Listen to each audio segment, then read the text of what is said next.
नमस्कार, मैं हूँ प्रियंका वर्मा।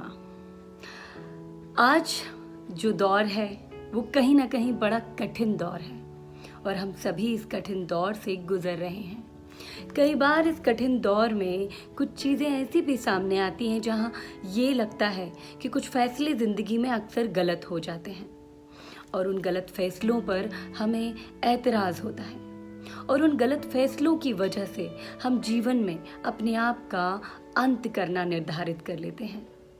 मुझे लगता है ये गलत है, क्योंकि ये गलत फैसले ही तो हमें मजबूत बनाते हैं और ये सबक सिखाते हैं कि किस तरह से उस गलती पर हमें अपने आप को कैसे सुधारना चाहिए था, क्या होना चाहिए था जिससे हम ये सोच पाते कि ये फैसला गलत हुआ तो क्यों हुआ, इसका सुधार कैसे होगा।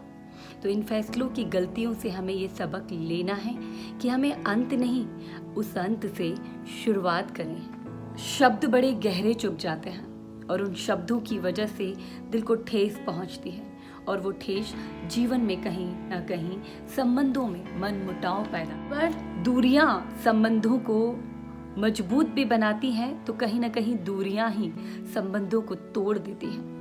लेकिन कुछ दूरियों की वजह से संबंध मजबूत बन सकें उसकी कोशिश करते हैं और कोशिश करते हैं कि दूर रहकर एक दूसरे के एहसास को मजबूत करें, संबंधों में मिठास बनाएं। चाहती हूँ वो जो बातें जो हम सब के दिलों में हैं, जो मेरे दिल में हैं, जो मुझे लगता है कि हम सभी के जीवन को कहीं ना कहीं व्यथित करती है, वो आप सभी तक पहुँचे।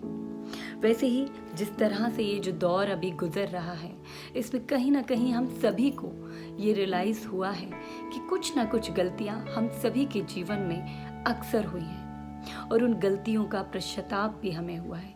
कई लोग उन गलतियों को सुधार कर आगे बढ़ जाते हैं और कुछ उन गलतियों की वजह से कठिन फैसले लेते हैं और उन कठोर फैसलों से अपने जीवन का अंत करते हैं। मैं चाहूँगी कि ये अंत नहीं, ये शुरुआत होनी चाहिए। हम सभी को जीवन में उन गलतियों से ये सबक लेना चाहिए कि हमें अपने जीवन में कहाँ और कैसे, किस तरह से मजबूत बना के रखना चाहिए। हमें ये सोचना चाहिए इन गलतियों की वजह से कि हमसे कहाँ चूक हुई है। ये सबक हम इन गलतियों से लेना चाहिए कि किस तरह से जीवन को सुंदर बनाया जा सकता है, सरल बनाया जा सकता है। क्या गलत होता है जहाँ गलती होती है, क्या सही हो सकता है जिसकी वजह से गलत ना हो सके। और अंत में इतना सही कहना चाहूँगी कि बातों में हमेशा मतभेद होना चाहिए, मनभेद नहीं। धन्यवाद।